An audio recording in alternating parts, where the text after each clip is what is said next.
Okay. Game on. Welcome back to Wombo Combo, week 2 of the podcast. This week we will be going through this week's games and playoffs. We're just going to jump right in it here, guys. Have any thoughts on the week? Just generic thoughts. A bit of disappointing being a TSM fan and all. Even if TSM lost, I was kind of hoping it'd go to 5 games. We didn't get a 5-game series on either of the games. Quick 3-0 from C9, which predicted. That was crazy. And then That TSM series. Yeah, TSM had game 1. They just threw it at Baron, and it just A bit spiraled. of good news for the week. We won Clash, so Yeah, we did. Maybe TSM should lose more often, and then we'll win Clash. I think that's a worth maybe. trade. Yeah. You think? I think so. Hey, they gotta run the loser bracket now. Yeah, we got those 2 skin shards, so. So we're gonna be throwing in a couple new segments this week, doing a couple new things, trying to spice things up. We're gonna start off with a little new game we have called Guess That Champ. All right, I'll start it off unless one of you had a champ in mind. No, you go ahead, buddy. Yeah, you go ahead. Okay. See how this segment works. I'm going to let me see what. I don't even have a champion in mind, but I'm gonna wing it here. All right. So how's this gonna work? I'm gonna name unique facts / ability names / passives, anything that has to do with the champion that I think will give them minor hit, not get away too easily, and first person to get it off these hints is going to win. If it'll load here. We get to win something? What do we win? Well, we're gonna keep score throughout the lit. Gotcha. To be honest with you, one of you might have to start because my internet is not working. It is on my phone though, so. Okay, I got you. I can go. Okay. Trevor's gonna start out this week then. This person is from Piltover and Zon. Heimerdinger. No. I'm so bad. Warwick. All right. I'll do one guess per hint for each. Dakota, do you have a guess for this first one? Jace, dude. I don't know who's from Piltover. Not even kidding, Jace. Not even kidding. Let's go. Oh. Nice. I think that was the one champion I knew was from Piltover. You don't know Piltover champions? I do not, dude. Honestly, I think I screwed myself by coming up with this game. Like, I know nothing about champions. I feel like I know quite a bit. Yeah, I feel like if between you two, it'll be closer. Yeah, I just smacked Brian because I'll be something better, but. All right. Right. I got another one. This one's gonna be pretty easy. Okay. I'm just gonna give 2 hits. All right. And actually, I'll give 1 hint, then I'll let you guess, and then I'll give another. This person is crazy. Jen. What was your guess, Brandon? Jinx. What But you get it? Jen. My guess is Jen. There's so many crazy people. Is it Jen? Oh, it was Jinx. Jinx and Jen. Yeah. The two hints were gonna be they have guns and they're both crazy. Yeah, I still would have guessed Jen. You could have guessed. Who else is crazy though? I feel like there's a lot of champions you could define as crazy. Pike's a little crazy, yeah. Any murderer is kind of crazy. Thresh is crazy. Yeah, Renekton, Aatrox. I don't know if Thresh is crazy. He's pretty crazy, dude. No, he's more insane. That's Yeah. He's dead. Okay. Yeah, and we'll go through that. Do like 1 or 2 champions a week with that. So that was a little preview. What else we got here? Do you guys want to go ahead and jump into the all pro teams? Talk Sure. about that? Yeah, we can talk about that. So this week they released the all pro teams for for the LCS.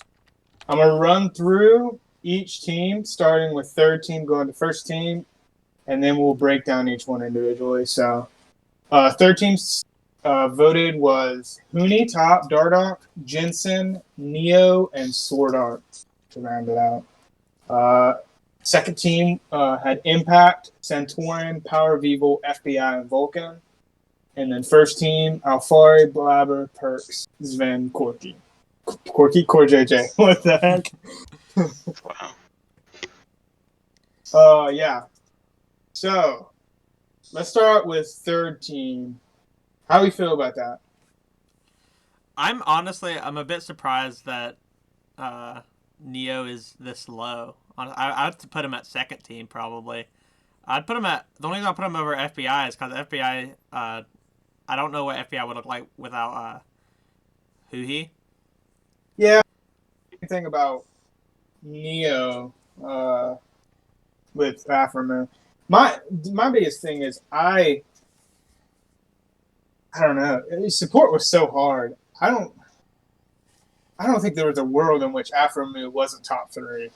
But I don't know. I don't know which one of those 3 you replace. Honestly, it's probably Core JJ, but he got. I would even put Afromu. I would put Afromu above Sword Art, I think.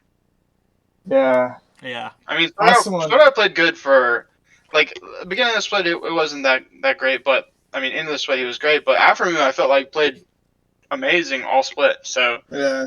I mean, I put him over Sword Art at least on 3. He might be better than 3. I would have him 3. I think I would.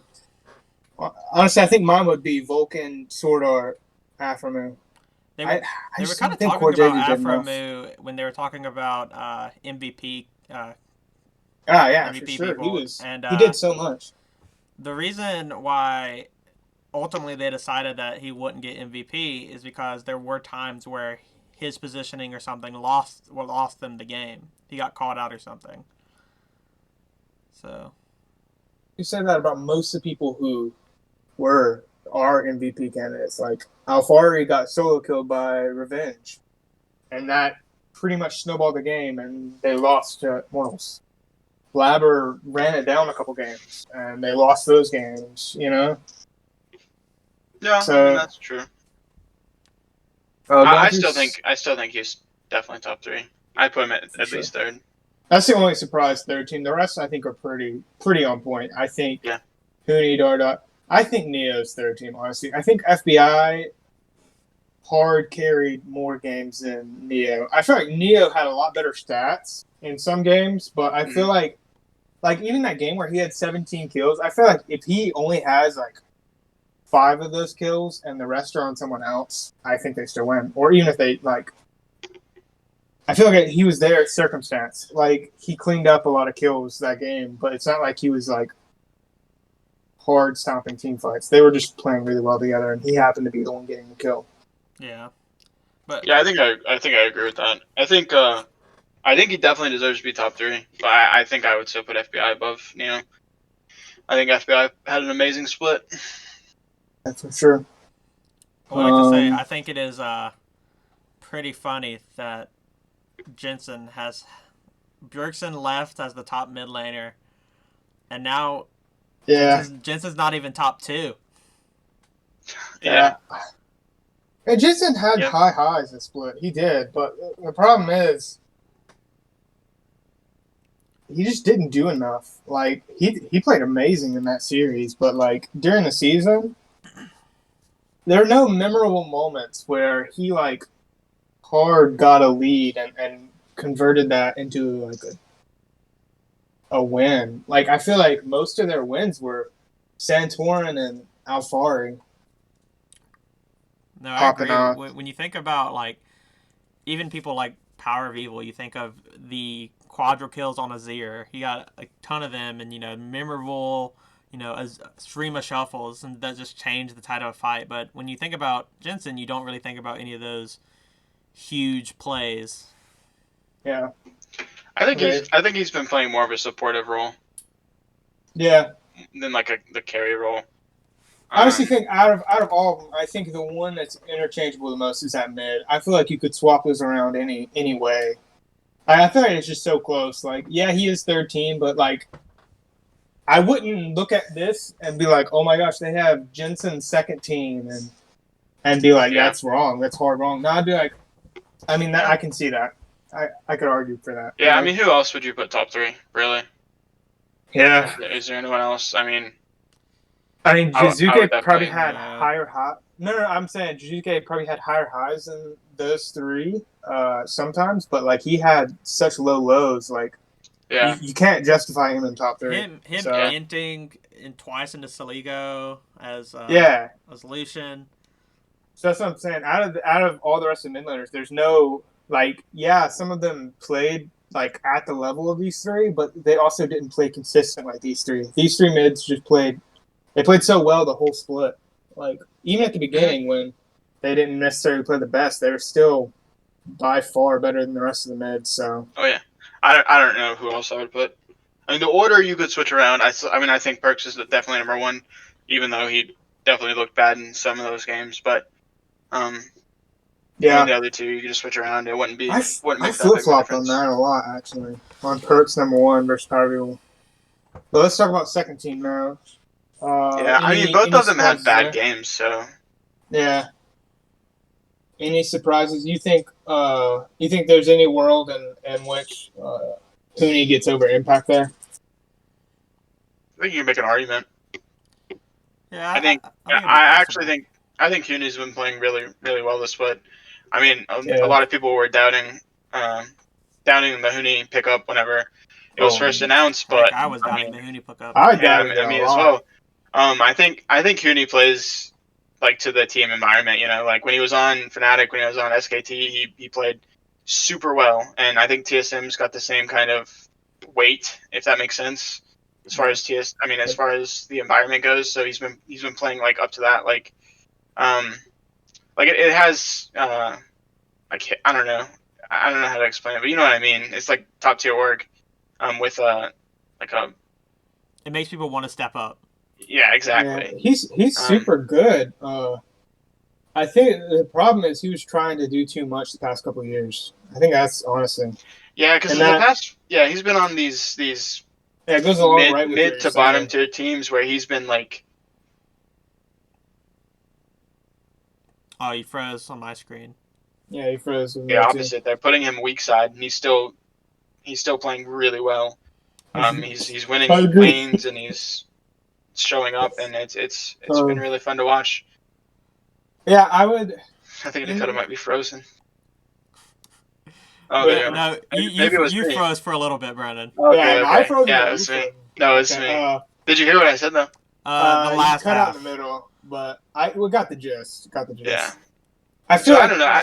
Yeah, go ahead. Huni played a Jizuke type role on bad teams because he felt like if he didn't pop off, then they had no win condition. Right now, I think he's very comfortable letting the rest of the team carry, Hmm. and so you don't see the low lows. And I feel like that's Jizuke's problem. I don't think EG is confident enough to say if Jizuke doesn't pop off, we still can win the game by other Yeah. teams. And so he plays this hecka aggressive style where, you're either going to hard carry or you're going to lose your team the game. And I think that's been Huni's problem in the past. But I feel like you said, on good teams, he doesn't feel that pressure. So Yeah. he has played super well. We kind of talked Definitely. about it last week that Hooney he has stepped up to the weak side position that TSM needs him to play. Yeah. Like things like the supportive shin picks that empowered Spica just to run over games. For sure. And I think it was you, Dakota, said that he was probably the best weak side top laner in the league. Yeah, I think so. Yeah, for sure. I think if I did have to give the edge, I think I would give it to Impact. Huni has played super well. I think Impact has had those more of like games where they should not have won, but Impact makes this crazy flank happen and gets this monster Renekton off and kind of hard Yeah. carries a fight. I wouldn't say he hard carries those games because I don't feel like top lane's in a position where you can like solo carry. I think you definitely need help. But Huni has not Huni. Impact has the second most solo kills behind Alfari. yeah. So he's been playing. He's been popping off. Yeah. Impact's played really well.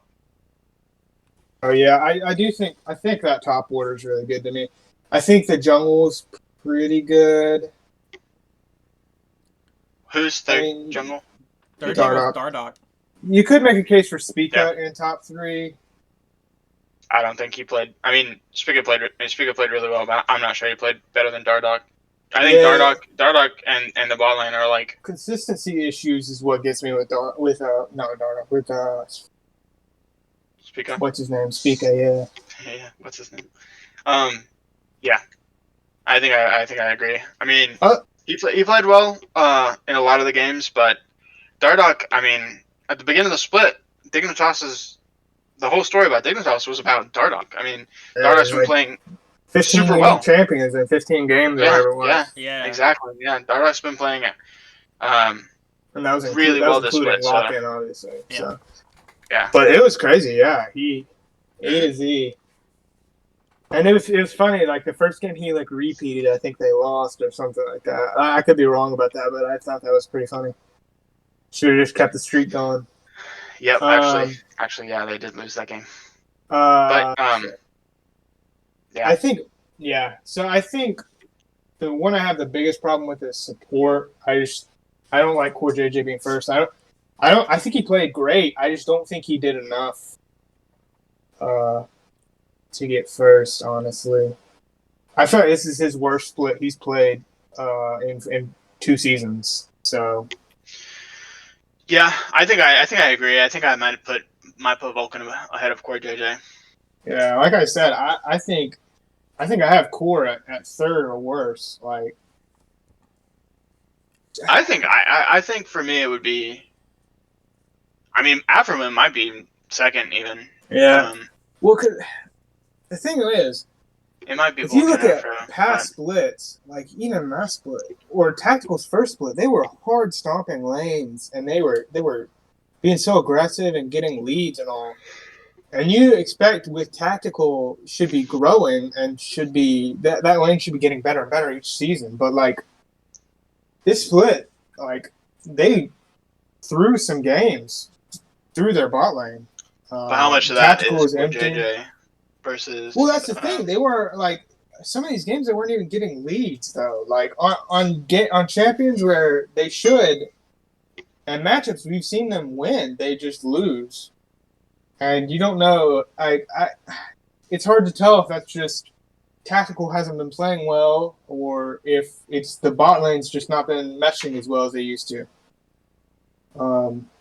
And I definitely don't think all these times where Tactical ends, I don't think like you can sole blame it on Tactical, because I feel like there's got to be some kind of communication. Like you don't just jump in into 3 people. Like you're in a pro scenario, I don't think there's a way you jump into 3 people that many times and not stopping without your team talking to you or your team's like backing you on this.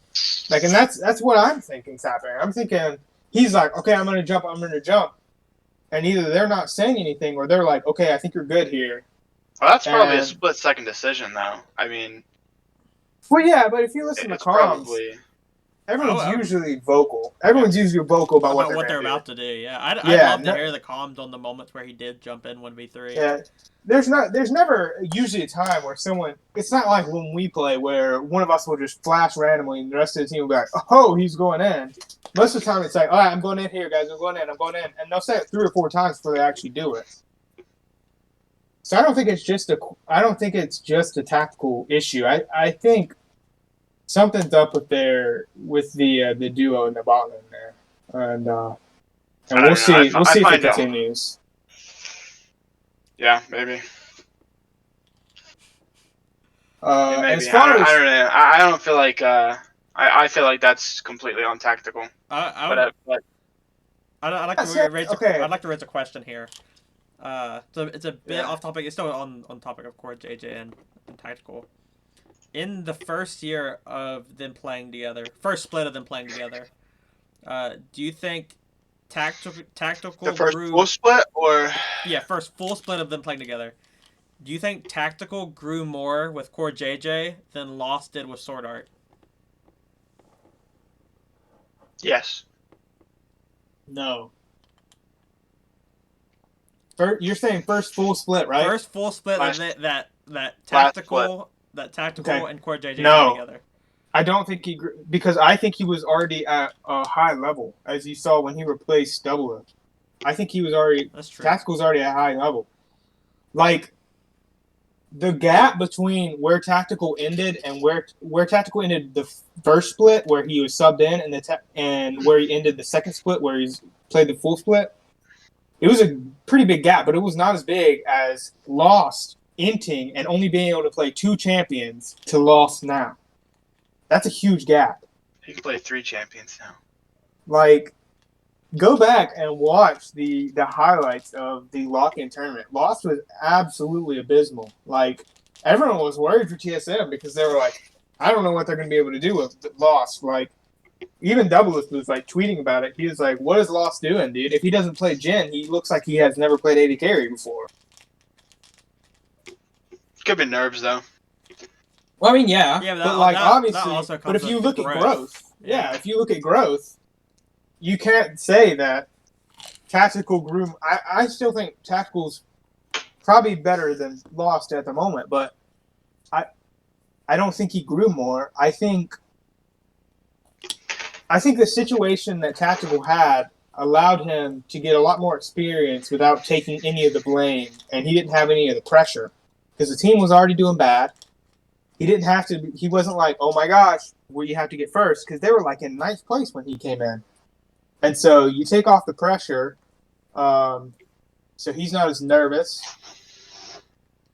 You put him in a scenario where everyone's just like, hey, just do your best here, and we have everyone else who's supposed to be carrying anyway.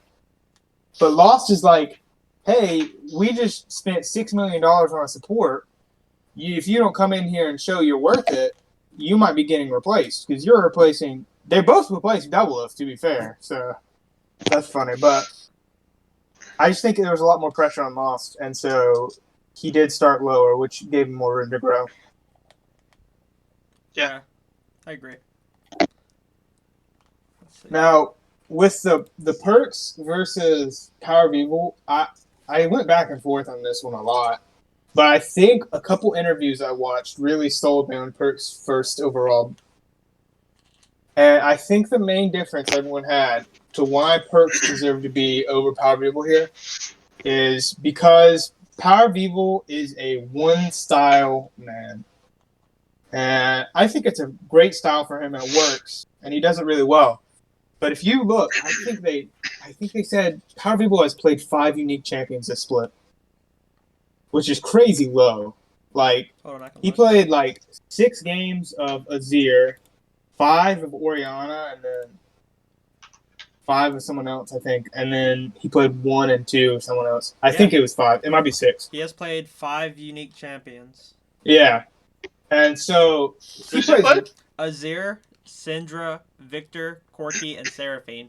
That's just counting the LCS Spring, not lock-in or playoffs. Yeah. So he's a one-style type of guy. And he plays that style really well, but Perks had 16 unique champions? 15, 16, yeah. 15? Yeah, okay. So you give the versatility to Perks. And then they went down and they were like, okay, so hard carry potential. Do you give it to Power Evil Perks? Power Evil popped off, had a couple quadra kills that game, in games, and he would pop off in some of those games. But those were not so, I don't know. It's not so much that he was like hard carrying as he's just super good at team fighting. Like, he just played into his style. In some of those games, Perks played that Tristana game where he had like 16 what is it, 15, 16 kills? Yeah, it was crazy. It just felt like Perks was 1v9. It felt like he was like everywhere on the map, and then you have games where he's playing supportive and he's playing Oriana and stuff. And so it just feels like Perks can play a lot better on a lot more things, which gives his team better advantages than what Power of Evil can. And that was their reasoning for putting him at number 1. And I kind of agree with that. Yeah, I mean, even when, when I think of Perks versus Power of Evil, it is on, Perks, not Perks, Power of Evil plays a ton of Azir, but, the first time Cloud9 and TSM played, Perks pulled out Azir and, had these big shuffles as well. And like you said, he just is more versatile. He has a larger champion pool and has, like you said, the Tristana game. That's one that just it sticks in your mind because he was 1v9ing that game. And like it's hard to think of any time Power of Evil has legit 1v9 the game. So far. But yeah, I agree. I would definitely put Perks first team, and then, like I said before, I think the other two are pretty. I mean, I think I would put Power of Evil second team, but Okay. I mean, if Jensen was second team, I would completely understand. Like it would be. Yeah. And that is the all pro teams. We'll touch on coaches split and MVP right quick. Just so we can move on to this week's games. Coach of the split was Cloud9's coaching staff. It seems like they're going for coaching staffs now rather than a single coach, just because there's so much in the thing. Yeah. And I feel like that's kind of generic. I feel like most splits, the team in first is going to get coach of the split. yeah, Pretty much. pretty much. Yeah. So Pretty that's much. that's Unless- kind of boilerplate. And I feel like a big part of why Cloud9's coaching staff won is because if they do, in fact, do coaching staff, I feel like Cloud9 had the biggest and most well-rounded coaching staff. So I think it's hard for if you're rating coaching staffs for you to go with anyone else. If Cloud9 has like 5 of these amazing coaches they brought in, and most other teams have what, like 3 coaches or something like that. So I think TSM has 2. Yeah, it's kind of hard to You're compare. an assistant coach. So I feel like that one was just MVP, they released the 10 finalists, but let's be honest, it's really between Alfari and Blabber. Yeah. Right. 100%. I don't think anything's changed. They've already done the voting, so they just haven't announced it. Yeah. And I'm pretty Still certain have it's going to be Blabber. Blabber. Yeah. I think it's going to be Blabber. I didn't want to spend too much time on that. I don't think it's going to be announced next week either, so I don't think we even need to talk about it. I don't think anything's changing. Like I said, they've already voted on it, so whoever won MVP has already won it. I think the only way Alfari beats out Blabber is the Alfari hype for him coming to coming to NA. And recency bias. That might get him the win just because Cloud9 faltered a little bit and TO went on that pretty big run at the end of the split. So that's all that. We'll talk about predictions last Talk about week. rookie of the split real quick. Is that? Are they? Yeah, we can do that. Oh, I mean, I forgot don't know about if they've announced it or not, but we could. They we could haven't. at They least haven't. I totally forgot at about least that. Talk about who we think. I think that's announced next week. I mean, that's there are a pretty lot. hard, honestly. There are a lot. There are a lot. Do you know who's up for it? Every rookie. Pretty much, yeah. I I mean, think the there big ones are a lot this year, so. I mean, I think don't know who they consider a rookie though. Is Fudge a rookie? He played professionally. that's a good question. I'm actually not think- sure.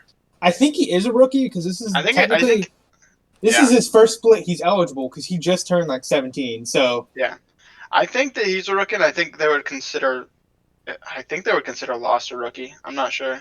He played in OPL. He played in He played- Echo Fox, right? Yeah. He played in Echo Fox. That's the only thing. He played in But Echo on Fox. the on the actual roster oh Yeah. okay, for a never couple mind then. weeks.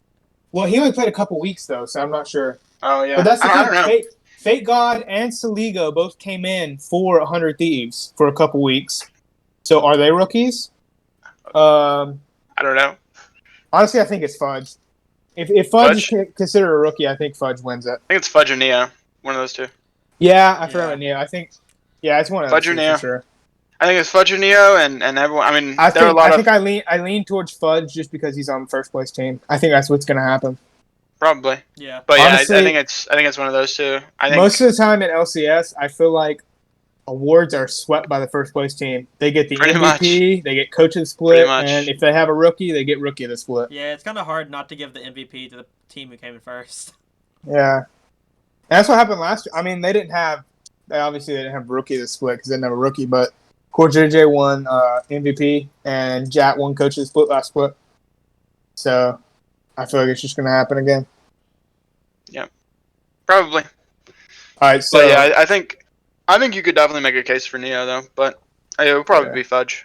I think Yeah. it's between those two. honestly, Honestly. I think based on numbers, I think Neo should win, but it's probably going to be Fudge. Yeah. Going through the predictions on what we had last week. Just cover this right quick. Me and Trevor both predicted TSM winning. That did not happen. Yikes. Brandon got it right with predicting TL. None of us guessed the correct score. So Feels Brandon gets bad. one point for that series for guessing the correct team. Feels bad. We to be right. all predicted C931. I could have swore I predicted C930 to differ from you guys. You might have. If we go back and check it, you can get an extra point. We'll go back and check it before next week. I'll go back and check. But we are at a point for predicting Cloud9. And if you predicted 3-0, then you get another point. So you'll be tied with 2. But right now I have it as Brand with 2, us as 1. We're going to keep up with this throughout the playoffs, see who's the winner. Give the winner a little something. And then we'll start it back with the new split, and it'll be a lot better with predictions then. But right now, just during playoffs. And we're going to make our predictions for this upcoming week after we talk about last week's games. Oh, gosh. So, one of you TSM fans want to give us the rundown on what happened?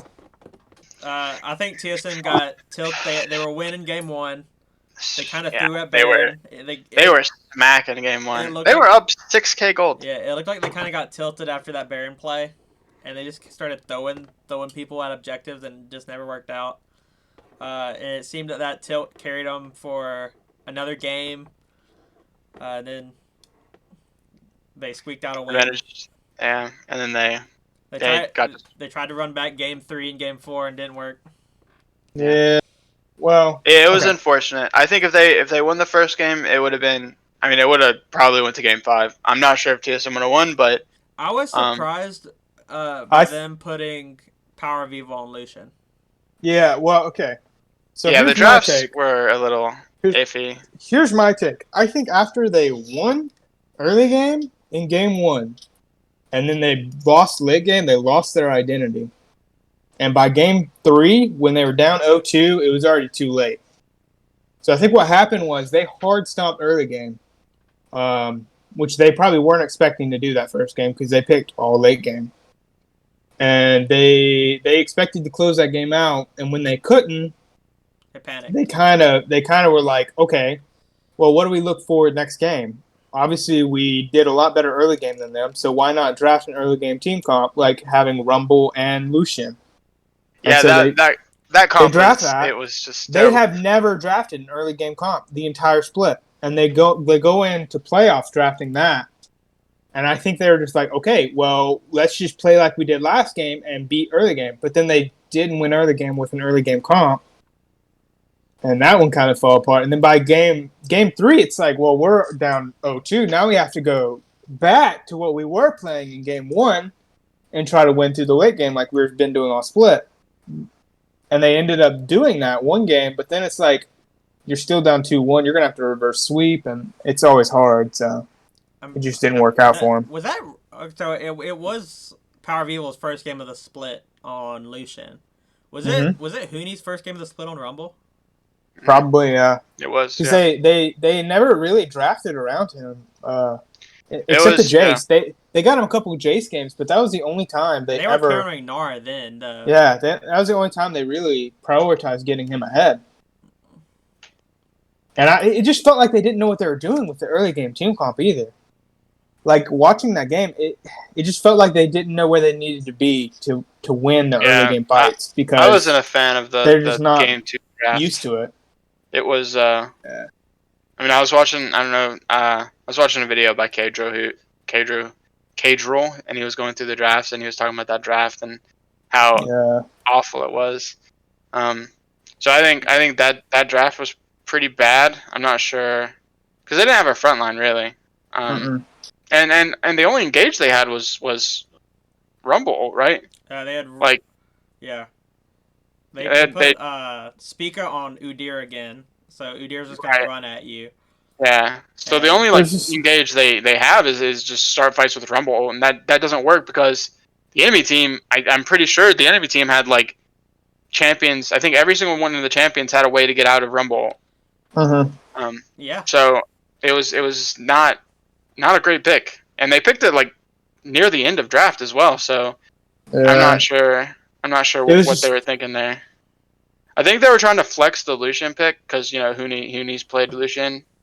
But it just wasn't a good look, honestly. I think if they would have stuck to their identity, I think it would have gone to game 5. I think they could have, for sure. Like, that second game would have actually been competitive. And if the second game's competitive and you win game 3, most likely, you're going to have a lot more momentum going into game 4. But, like, when you get hard stomped and then you win a game, but it wasn't the cleanest game in game 3, I still don't feel like you have momentum, even though you just won the last game. Because it's like, okay, yeah, we won a game, but it wasn't the cleanest game. And the game before that, we absolutely got smacked. So if we just play like that again, they're just going to absolutely roll us. So, yeah, it was a rough series to watch. I think, like I said, game 1, I was really hyped. I was very excited. TSM looked really good, and then of course they threw. So that was. I wonder why they didn't throw a TF ban in game 4, because they banned it. Games 1, 2, and 3. TSM did. What'd they ban instead of TF game 4? Game 4 they banned Renekton, Tristana, Rail, Alistar, Thresh. So they banned 3 supports. It's probably Tristana. Yeah, they actually banned Rel every single game. I don't know if you guys noticed that. Yeah, I think Rel's really strong. They banned Rel and Renekton every single game. It's weird. I don't know. I think they didn't ban Renekton one game. They didn't ban in the first game because I picked him. Yeah. It's weird though, because Rel's such a high priority pick. You expect someone like Sword Art to be able to play him and to be able to contest that pick, but maybe they just didn't. They didn't want to mess with it. I don't think it's very high up in the priority. They don't want to give it away, but they don't want to. They don't. They don't. He's definitely played it. Sword Art's definitely played it in some of his games, so I know he knows. I know he knows how to play it, but they played Seraphine 3 times actually. Flex it to support the first game, I believe. Yeah, I think their whole game plan was to pick Seraphine and flex it because I think Power of Evil and Sword Art can both play it really well, and so they were planning on. I think Power of Evil played it really well. I don't know if you watched the TSM Legends. Yeah, I haven't watched it yet. But in that they were talking about how Seraphine for Sword Art was not a good pick because that is not his playstyle. No, I agree. No, and you're right. I think PoE definitely played it well, and I'm not sure. I don't think Sword Art played it terribly, but I will agree.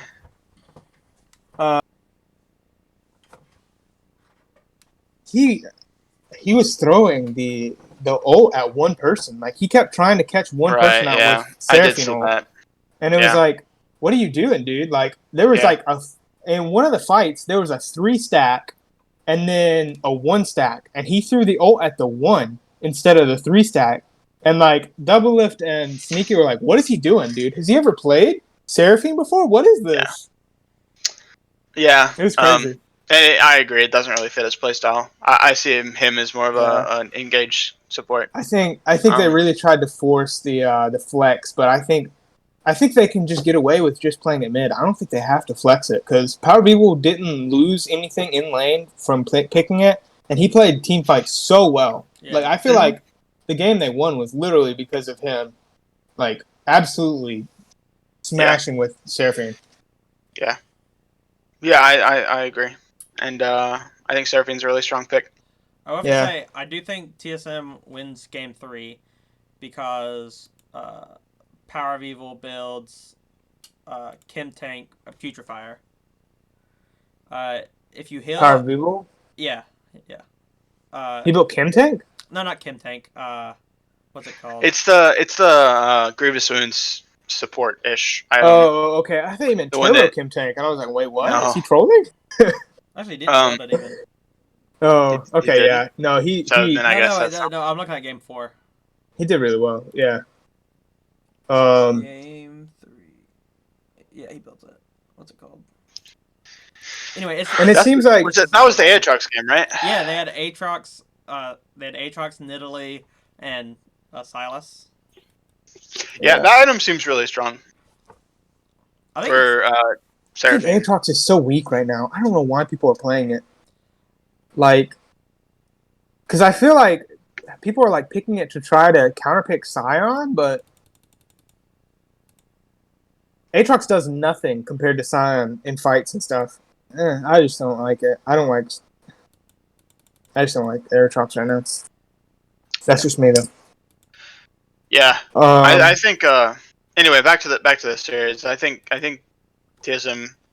The drafts were a little iffy. I think the ones they lost. Yeah. So I don't know. I'm a little upset about Game 1. If Game 1, went to TSM, it would have been probably a Game 5 series, and that would have been five game. more interesting. But it is what it is. At least there's a losers bracket, right? Yeah. I have here. I have a little notes on what teams did good and bad, and we'll just run through these right quick. I put for TSM, they played early game actually really well in this series. I thought they played early game better this series than they played basically all split. I feel like almost every game they had a lead in early game, and they made pretty good decisions. Where I had them going wrong, and I also had them doing really good in draft besides game 2. I think their draft really set up what they wanted to do again besides game 2. I don't know what game 2 was. I don't know what that was, yeah. And then the weird thing to me is what I have as their weakness was something that actually they were known for throughout the split, which was their team fights. I feel like in all these team fights they got into, they looked lost. No pun intended. It didn't seem like they knew what they were doing. Game 3, it was almost an exception, but not even really. Like, they played team fights pretty good in that game, but even so, like, you had Jensen cleaning up, getting a triple kill on the back end of some of those team fights, and it's just like, it just seemed kind of crazy to me. It's like, okay, you guys you could have won the team fight 4-0, but then you ended up going 4-for-4 because Jensen gets a triple kill for nothing because you stay too long. And it just resonates in my head, and I'm just like, what are they doing in some of these team fights? Like, I feel like in the games they played during the season, they take that 4-1 or whatever it was, and then they leave, and they just snowball that and get a ridiculous lead. But they just seem lost in team fights this series for some reason. Yeah, I don't know. Yeah. I think I agree with that. And some of their shot calling late game was interesting too. Yeah. But I feel like they have mistakes that are easily fixable. They just need to sit down. I think, honestly, it looked to me like a bad week of practice.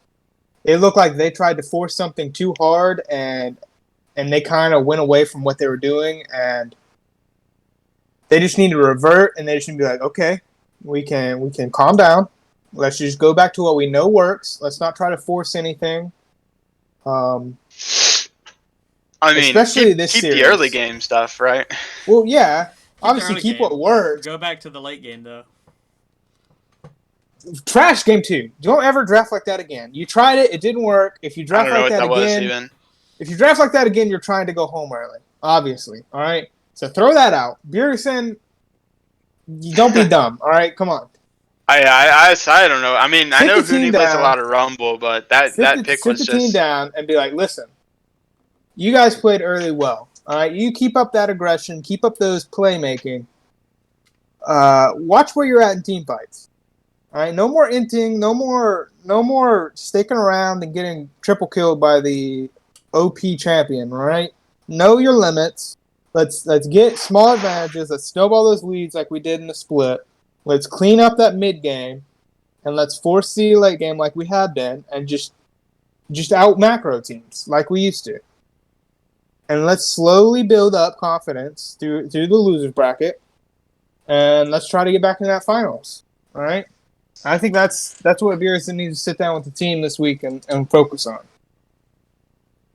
Yeah, I definitely think they can do it because, obviously it's not the same team as it was the last split with the miracle loser bracket run. But I think I saw on the TSM subreddit, Bjergsen said that he believes in this roster more than he did last roster. I 100% do. Honestly, I didn't believe in the last TSM roster at all. That surprised the heck out of me when they made that miracle run. I mean, they were the best team in NA, but the worst team at Worlds. Worst team. Oh gosh. We don't talk about that. We don't talk about Worlds till Worlds happens. So True. get that out of your mind. All right, we're still a spring split. Right. All right, and so for the what they did right and wrong for Team Liquid, I had surprisingly. They flip-flopped and played their best TSM impression this weekend, and even though they were down most games, they played a really good, scrappy mid-game and out-macroed their opponent and closed out games really well, which is something that they hadn't been doing. So it really looks like, to me, both teams went into the week specifically preparing to target the other team's weakness. TSM was targeting getting ahead early because they knew the mid game of Team Liquid was a little shaky, and if they could go into mid game with a lead, they should just be able to blow past Team Liquid. And Team Liquid was like, "Hey, we know that our early game is what's good, and we are shaky in the mid game. So let's really get together and focus on our mid game here." And we're going to beat them early game because that's what we've been doing all split. And then let's get good in the mid game and we're just going to blow past them. And so I feel like both teams really went in opposite directions. And so they kind of flip-flopped this series. And that's why you had Team Liquid winning the late games and taking the series. Yeah, we talked about it a little bit last week, when we were talking about how each team is going to approach this series and to win, we were like, man, TSM has the best late game in the league, and TL has the best early game in the league. But man, watching this series, you would have thought it was the other way around. They really just flip flopped it, yeah. And so that's what I had for them going into the good. And the bad, I literally put a lot of words here, but I'll just sum it up with one word: tactical. That's their weakness there. And you could talk about their early game, how they didn't do really well that early game like they had been, but honestly, they played so well mid to late game, it didn't even matter. The only worrying trend for them is tactical. He can't keep getting away with doing that. Like, he obviously got killed that one fight. He tried to Malfightle into 3, and then he did it again and actually baited Spica into inting, but he should have died there. And he did it a couple more times. And I don't know if you guys watched the series today with Fnatic versus SK. What do you like?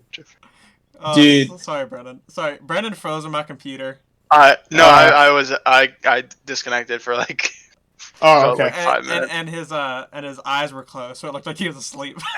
No, it froze. You guys froze, and I was like, SK was down 10,000 gold in one game, right? It was game 2. They came back because the Fed members it was Whippo. Whippo was actually really fed. He kept getting caught out, and they kept getting shutdowns on him. And it's just like that's the only way you can come back on games that when you're getting stomped that bad. And it just when I was watching that, I was like, that just reminds me of Team Liquid so hard. It's like they'll be so far ahead, and then Tactical will give away this insane shutdown, and it's like then teams are within reach of coming back. And I just think it's a very worrying trend if it keeps happening because it's happened way too much already. Yeah, I agree. I think if they can round in Tactical and stop him from making these overly aggressive plays, hate to go back to regular season, but him inting twice into Power of Evil. Yeah. That's what kind of lost them that game. Because I think if he Yeah. doesn't give those two kills away, then the game's a Yeah. whole lot different. So they both have some stuff to work on. I think TSM has more to work on, but I don't think it's hard stuff. I think they just need to go back and be like, okay, we over adjusted. We need to tone it back a little bit, try to get a good middle ground, and I think they're good. But I think both teams come out with stuff to work on, and that's good. I think they can get better because of the series. Yeah. It was definitely a more interesting series than the other one. Yeah. Speaking of the other I mean, series, I don't think we have to spend much time on this. we don't. No. Honestly. Cloud9 3-0'd. Exactly what I thought was going to happen happened. And they just got outclassed, really. Cloud9's just Cloud9 a better didn't team. even outdraft them. Cloud9, some of those drafts, Cloud9 should 100% lose, but they just, even when they got behind, they played really well around objectives, and 100 Thieves look like they were not even a top 5 team. Yeah. They have identity issues right now, and it really showed. Cloud9 did really well playing around objectives. Let's just go through what they did right and wrong here. Cloud9 really focused on early game objectives instead of early game leads. And I think that's very Cloud9. I think there's a lot of games where they are actually behind in goal, but they'll have these leads and like dragons and they'll get a herald, and then you look up after 2 minutes and they were behind 1,000 gold, and all of a sudden they're up 4,000 or something just because they transitioned those leads very well. And they just worked on that. And they had some shaky mid games, and I think that has to do with them getting over cocky in some of these games. But I don't think it's that big of an issue because if you look at their draft, game 2 and 3, it was kind of like, hey, I think we're so much better than this team. We can look here to pull out this comp where it's an okay comp, but if you don't get it exactly right, it doesn't work. And so they pulled out these comps, and they ended up working because 100 Thieves was just they just sat back and let Cloud9 do whatever they wanted, basically. Mm-hmm. So Cloud9 has a couple issues to fix during the mid game, but they were just a better team. Better team. Only thing you can really say that Cloud9 needs to fix is getting those 2 Barons stolen, but honestly, does it matter when you get the Baron stolen, but then like literally the first game they got Baron stolen, right? Closer flashes in, smites Baron, then they completely wipe 100 Thieves and end the game within like 40 seconds. So it's like, okay, you stole Baron, but what did that actually do? Like, I think that hurt your chances more. If you would have just given up Baron, you might have had a chance to stall a little more, but they just forced the team fight, got aced, and then lost the game. So yeah, 100 Thieves, what they did right and wrong, not a lot of they did right. They stole a couple Barons, and they got a couple 50-50s on things on objectives where they shouldn't have been there, but they squeaked it out. So I do think they showed a little resilience in the mid game. I think late game they kind of just rolled over though. They never pressed the go button. They just kind of waited for it to fall off a cliff. Like they were going for these risky plays on Baron and stuff where it's like, why didn't you go for those risky plays when what? Nothing. Tell me, what the F? We're messing on the we're just messing on the document. No, you're fine. Don't distract me. I have ADHD. Golly. No, but like early game, I feel like they just kind of sat there and let Cloud9 do whatever they want, and then they had to take these risky plays late game. Yeah. Because they didn't do anything early. Mm-hmm. Things So- they could do better. Don't play Cloud9. Don't play against Cloud9. Yeah, don't play anyone. Cloud9's a little bit out of their wheelhouse. Things you can do better. Yeah. Figure out who you're going to be playing mid lane. Jeez. It sounds like they're just sticking with Ryoma. So For now, guess they figured that out. No, honestly, I wouldn't be surprised if they put in DeMonte all 3 games this week. They're Why going don't to you put in Demonte and just they're going to get stop? swept by EG. All right, but like it doesn't matter. They're not getting swept by EG. I promise you that much. Dig. They're getting swept by Dig. I guarantee you they're not getting getting swept by Let's move EG. past last week and move into this week's series. Cloud9 TL get the week off. They're playing in 2 weeks. This week we have TSM versus EG, 100 Thieves versus Dig. I'm not going to pin you guys against each other on this one. I'm going to take the EG versus TSM. I'm going to take EG side. One of you boys is going to take TSM. Let's run through this right quick. I'll get it. Tell me why TSM's going to win, Trevor.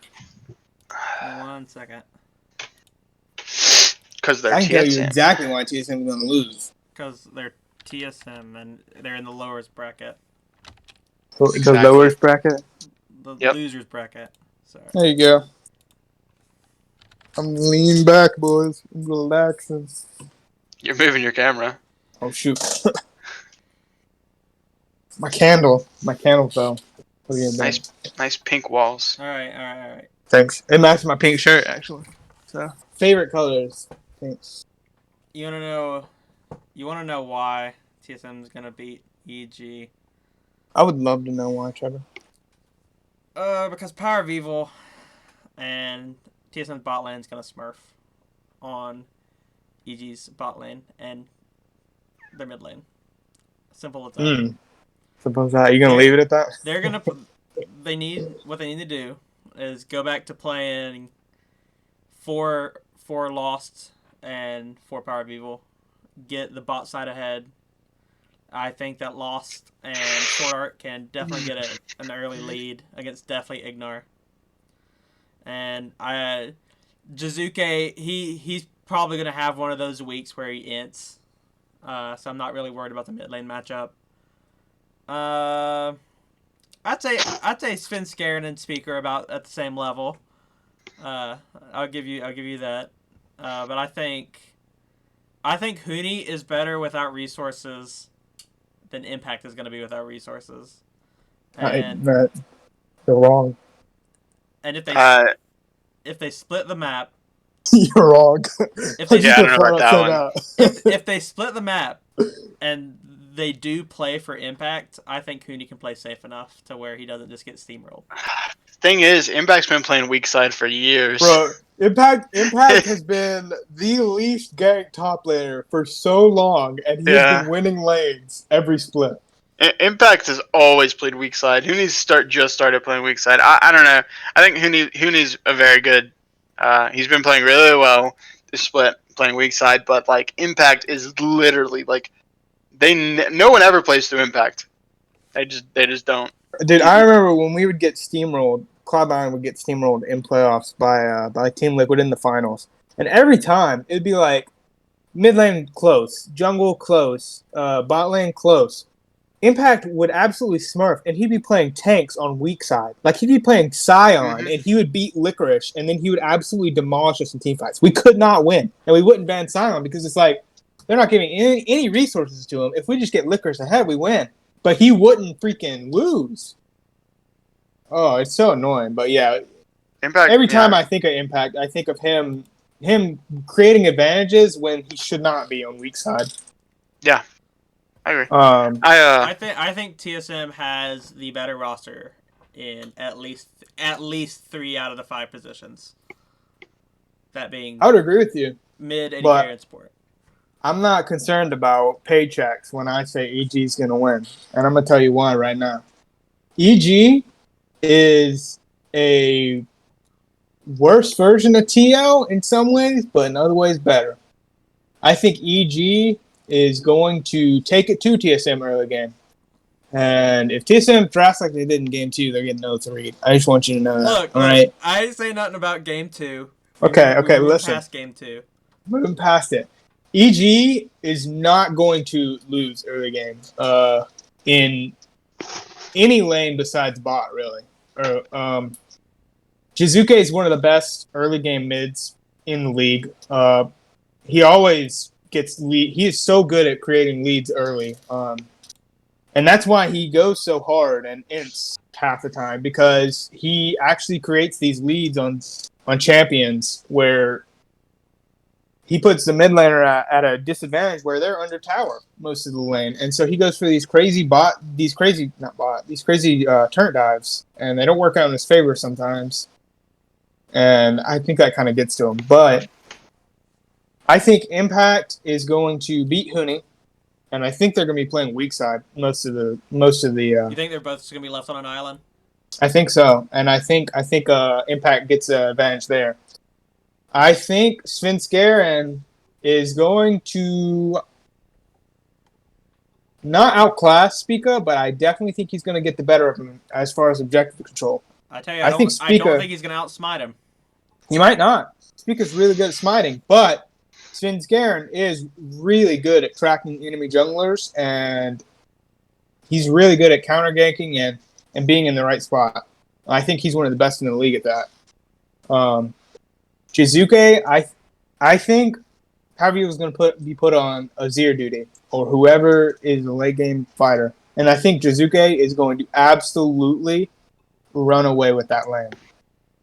He has a counter pick for every single one of Power Duel's picks, especially the Syndra. I think a highlighted pick for Jizuke that no one else plays in the league is Echo, which is a hard counter to Syndra. And so it's going to dare TSM. They're going to bait them in. They're going to be like, okay, you pick Syndra, and we're going to pick Echo right after. And you're either going to have to ban a mid lane champion who no one else plays, which is considered a throwaway ban here, or you're not going to be able to play Syndra. So they get to leave up Syndra every single game and not worry about it, and they can focus their bans on the other 2 or 3 picks that I think Power Blue is the most comfortable on, and they can really run the game through mid. As far as bot lane, I don't think TSM is going to smurf on EG's bot lane. I think Ignar is really good at stabilizing lanes, and I think that's why, if you looked early, definitely had insane numbers. And that's not because he was absolutely smashing in lane like FBI or Tactical was early on. It's because Definitely's always been really good at playing team fights and playing with the same resources but playing better than AD carry. I think that's what he's good at. And I think Ignar really helps him stabilize the lane and not get run over. And so I think it's going to come down to mid lane, honestly. This game is. And I think Jizuke has some of the highest highs in the league. And he might have those low lows, but I think they've been given 2 weeks, and they've seen what TSM wants to do. They see that TSM wants to flex Seraphine. They see that TSM cannot play an early game comp, so they don't have to worry about that. They see all this stuff, and so they've been given the gift of knowledge here, and they get to specifically practice for 2 weeks to get this game. And I think they are going to use that practice, and they're going to run away with it. And I think they win 3-2. EG. That's your actual prediction? Yep. I think that EG is going to ban Azir. They did last time they played. Last time they played him. Is this your guarantee again? No. Guaranteed. I guarantee you that 100 Thieves will not lose to EG. Guaranteed. That's true. I think that Evil Geniuses is going to ban Azir in at least game 1, maybe. Not going to guarantee it, because like you said, there is that Echo pick, but he's played it 3 times throughout the entire split, So I don't think it's a throwaway ban for this team. Against any other team, yes, I would say it's a throwaway ban, but for this team specifically, I don't think it's a throwaway ban. It's a throwaway ban in the sense of you're having to waste a ban on a champion where they might not even played it. Like it's so situational.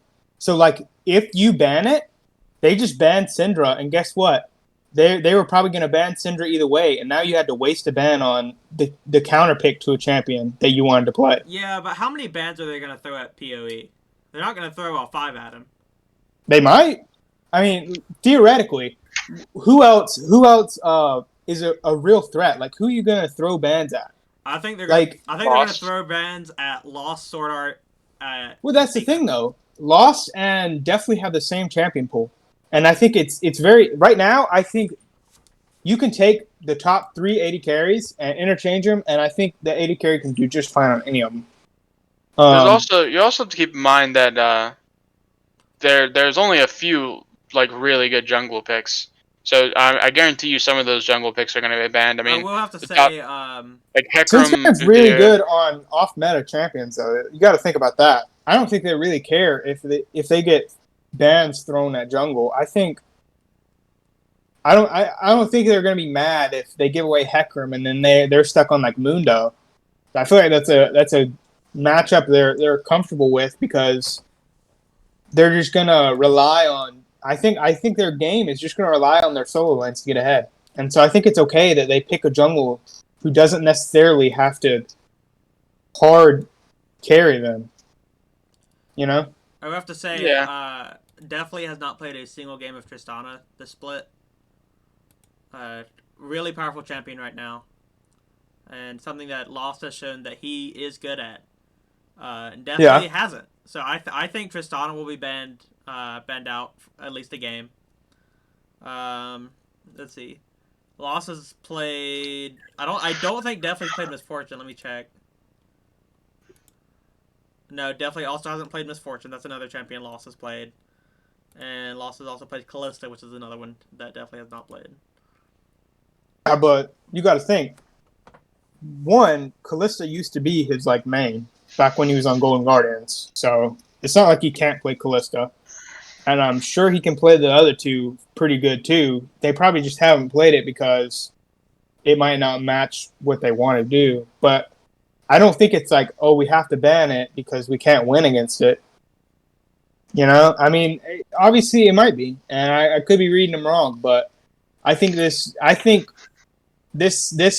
series, I think almost every single game, Power View is going to get banned at least 2 champions. That's my guarantee. Two mid bans a game for every EG game, at least every single game. One thing I would like to see from TSM though, Sword Art's Nautilus is so good. Just put him on Nautilus duty. Like he has it all: engage, disengage, tankiness, damage. He just does it all. Yeah, he's very good at Nautilus. Not Seraphine, apparently. Not Seraphine. All right, so mine is 3-2 EG. What we got going on the line here for you guys? I don't think EG is gonna beat TSM. I really don't. I'm trying to be unbiased here. No, I mean that's fine. That's fine. What we got for predictions? I don't even think it's gonna go Game 5. I think it's gonna go. I think TSM's gonna lose Game 1, win games 2 through 4. Do you think it's 3-1? I think it's 3-1 TSM. I'll say 3-2 TSM. 3-2 TSM. Yeah. All right. So 3-2, 3-2. But we swapped on picks, and then Trevor's 3-1. No one's on the clean sweep. Nah, I don't think so. All right. This time you guys are debating. I haven't been the moderator of one of these. Okay. I'm gonna be the moderator. I might have to switch from headphones to out loud. My phone's at 15% right now, so. All right. My audio quality might suffer here, guys. Let's plug that baby in. Oh wait, you have iPhone. You don't have an audio jack. Don't have it. Dude, honestly, I go get my. No, he probably brought it with him. I said I could go get my dad's wireless charger and just throw that bad boy behind my phone. No, you're good. You sound pretty. You sound alright. Yeah, you sound fun. All right. So which one? Who's taking what? I mean, you can pick honestly. Alright. Brandon, you're taking Dignitas. Dakota, you're taking 100 Thieves. Oh, Second week in a row. Second week in a row, be wrong, baby. Let's go. It's your boys. You were so confident that they were going to beat C9. How did I miss that? I don't know how I got that one wrong. You want to start it off so I can think of an argument here? Okay. I mean, I think it's I don't know. Dignitas should definitely win this series. I mean, when you look at their players, I mean, 100 Thieves looks. I mean, they used to look pretty good. I think near the end of the split they started looking a little rough, and then last week obviously they were playing Cloud9, so they didn't look too hot. But I mean, Dignitas, even though they did slip near the end of the split. I mean, they have an insanely good bot lane. They have, I mean, jungle would be kind of close, but I don't know. Dardoch has been playing extremely well, so that's definitely, in my opinion, that's definitely in Dignitas's favor. And then, I don't know. I think they're just better all around. I honestly don't see how 100 Thieves. I mean, maybe they could win if they kind of figure out their playstyle and stuff, but Dignitas just they looked very good this split, and I don't see that changing in a best of 5 format. I think, yeah, I definitely think Dignitas is going to take the series. Do you think 100 Thieves is going to do in NA what TSM did at Worlds? 06 just out? Dignitas? Or sorry, 100 Thieves. You think I think they have a lot of stuff to work on, and if they don't figure it out quick, then they probably won't make it very far. I mean, obviously, if they lose this, then they're out. But I'm asking if Dignitas is going to sweep them. Do you think Dignitas is going to them?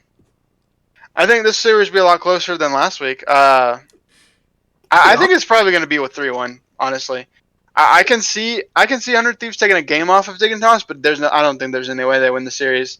Not with the way Dig's been playing. I mean, I think. The bot lane would be interesting. I think the bot lane is going to be pretty close. I think both bot lanes are very good. Huhi, FBI, and Afram and Neo. So I think that's going to be like kind of the matchup to watch. It'll be really interesting to see. And of course, Closer's a very good jungler, and Dardoch is also very good. So I think this is going to be really interesting. Interesting series to watch. I think. I mean, it could be close, but I definitely favor Dignitas. I think they have played well all split, and they haven't looked quite as bad as 100 Thieves in the back half. 100 Thieves slipped a lot, and Dignitas, they did slip a little. They've lost a few games, but they still looked very good. The same record back half split. Yeah. I'll be honest with you guys. I convinced myself here. 100 Thieves is definitely winning this. I don't know how. I don't know what has got into our brains, guys. 100 Thieves gaps him in every role. I don't know how you're not okay. Top lane, mid, Odd versus Someday. Who wins that? Look me in the eyes. Who wins that? I mean, probably Someday, but Someday has looked bad in some games. Dardoch versus Closer. Who wins that? Dardoch. No, Closer. Dardoch. Look at me. I don't think there's a advantage Dignitas can get this game. I really don't. I think they've been playing really well around individually. Maybe 100 Thieves has the better lineup, but as a team, I mean, Dignitas has looked very good, and 100 Thieves sometimes, like in a few games, they don't seem like they know what they're doing. But This is Dakota's turn. Dakota's turn. Sorry. I don't think in team fights or anything, I don't think they have an advantage. Let me just run through some stats here. 100 Thieves and Dignitas have played twice this split. Dignitas has not won either of those games. Dignitas and 100 Thieves went the same record the back half of the split. But 100 Thieves had a better last week than Dignitas did. So momentum going into playoffs favors 100 Thieves. Momentum now, Going into playoffs. 3-0. But I think this game's going to be a lot easier in the Cloud9 game. I mean, yeah, but they don't have glaring issues that Dignitas can punish. Like in the Cloud9 game, you had one of the worst mids versus arguably the best mid right now. And that's a huge gap. You have one of the best weak side players versus Someday, who they didn't even try to play around. And so what ended up happening, Someday got small leads and could not transition them into fights because they didn't play around them. You had the best jungler versus a mediocre jungler. And so every single role, Cloud9 had opportunities to punish 100 Thieves. I don't see that opportunity from Dignitas. I don't see Dignitas punishing any of those. And I think if you go into mid to late game on even foot with your AD carry being FBI, the guy who puts out like the most damage per minute of all AD carries, I don't think there's a way that a rookie who's already going to be nervous first playoff split and Aphromu beat FBI and Huhi. Huhi has been the best rel player in the league, who's coming up as the strongest support. And you're bringing that with the best AD carry in my book in the league right now. FBI, I right? think talent-wise, I don't think there's a way that Dignitas pulls out 3 games. I don't think there's a way they win 3 games in this series. I think maybe they catch them in a game or two, but I think game 1, I think what's going to happen is they're both going to come out swinging, and I think 100 Thieves is going to get a bully, Neo, who's very little playoff experience. I mean, no playoff experience, very little experience right now. And so that game 5. Second game, they're going to try to overprotect Neo and really get him into mid to late game carry. But I think they're going to lose the top side, and I think they're going to lose solo lanes. And then I think 100 Thieves can win that. I think they're going to start out with an 0-2 deficit, and they're going to take a game, maybe 2. But I think in the end, 100 Thieves is going to win this series, and I'm actually going to put them at 3-1. I don't think there's a way Dignitas can actually push an advantage versus 100 Thieves. Like, 100 Thieves, they're not TSM. Obviously, Dig has a 2 versus TSM, so. You know, going into this, I was all for Dignitas. But man, didn't Dakota persuade me. I'm going 3-1 100 Thieves for the win. Well, I guess I'll be the only right one here. 3-1 Dignitas. Yeah, I just don't see it. I don't see it. Even with how bad 100 Thieves have been playing lately, I feel like they have fallen from grace because they truly were one of the most talented teams in the league at the beginning of the split. But I feel like Dignitas also fell off and are closer to their expectation. And I feel like they're both leveling out. But right now, 100 Thieves just gets that little edge because of skill gap. Like, I feel like it's all skill gap right now because they're both on a negative slide. And if you just match up skill gap, I think skill-wise, 100 Thieves beats Dig. Guess we'll have to wait and see. So we will. I think if I think this is going to be a close game. I think if Dignitas wins, they'll go back to playing what they did. I think they'll go back to playing what they did earlier, early in the split with the kind of let Dardoch run the game kind of style. I think this one's going to be really fun one to watch.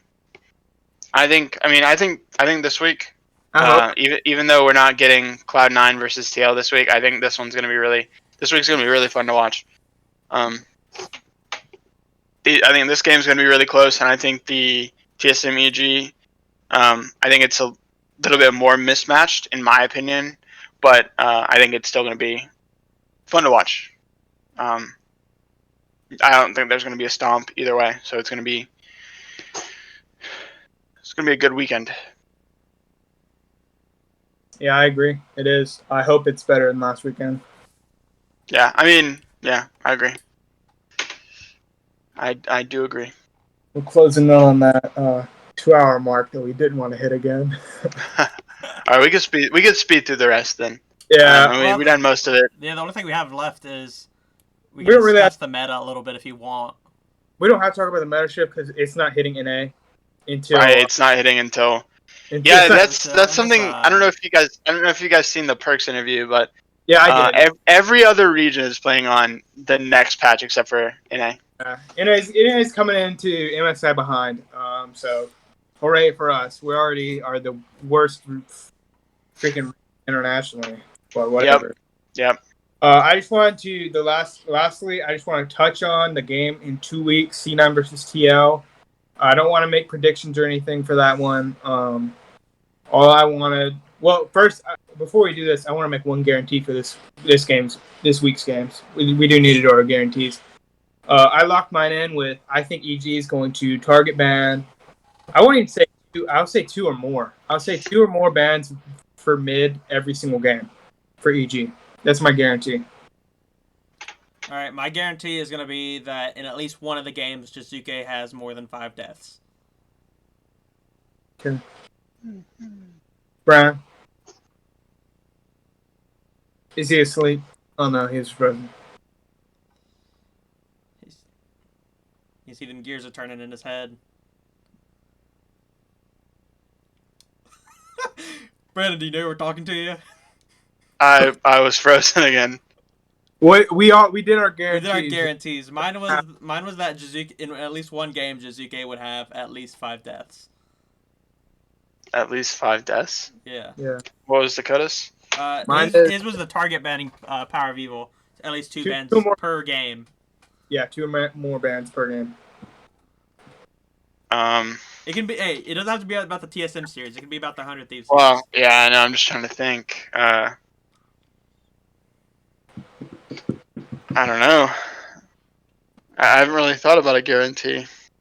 Just off the top of your head, something that you know is gonna happen. I mean, I guarantee that Tristana is picked or banned every game of the TL versus. Not TL. not TL. Sorry. 100 Thieves versus Dig game. 100 Thieves versus Dig? Guarantee Tristana pick ban every single game. Okay. Yep, because I haven't even looked at their plays. I haven't even looked at it if either of the AD carries play them, but... FBI does, and I think Neo does a little. I don't know. I think Tristana is really strong, so that's what I'm going to say. Yeah. Hey, I'll take it. All right, we'll check back in next week. We're keeping up with the biggest loser for guarantees, and then they're going to forfeit. Much like the prediction winner will get a reward, the biggest loser will have a forfeit. Yeah, and Trevor Lookawall. Whoever gets the least guarantees. Right, we're not counting Trevor's last week. Yeah, I did it by myself. Yeah. So let's just touch up really quick on the series happening in 2 weeks. I just have here. What do we want from each team going into this week to practice and to prepare for the team? What is Cloud9 really need to focus on to beat TL and vice versa? What do you focus on to beat Cloud9? I think C9 just practices what they're good at. They just keep their identity where it is. They showed how dominant they can be. So I think that will translate into their TL series. And for TL, I think they need to focus. They need to not just focus on the late game. They need to go back to their early game presence, because if C9 gets the lead that TSM had in game 1, they are not throwing that away. Mm-hmm. Right. I agree. Versus TSM. And then, I think Cloud9's got a pretty solid base. I mean, just keep practicing keep practicing And I mean, I think they look pretty solid. And then, yeah, as for TL, just work on early game again. And if you generate I mean, TL is pretty solid when they get leads too. So just focus on generating leads early, and hopefully you can pull it out versus Cloud9. Yeah, I think specifically, Cloud9 just needs to work on learning how to play top from a disadvantage. I feel like that's one of their biggest weaknesses. And if you can play top from a disadvantage, and I think they're really good at that, but if you continue to be able to do that and you can create leads in the rest of your lane, I think Cloud9's in a good spot. TL is got to press those advantages because they are going to get an advantage top side, and they can transition that really well if they want to. They just need to focus on that, and they need to focus on not making it plays, not being places they don't need to be, and they can close out games. So it'll be a really fun, really good, fun, interesting series. I think. So I'm looking forward to that one in 2 weeks. Mm-hmm. Yeah, I agree. Well, all right. I think that's it for us this week. Thank you for watching, listening, commenting, liking, subscribing from wherever you're listening or watching from. We'll see you next episode of Wombo Combo.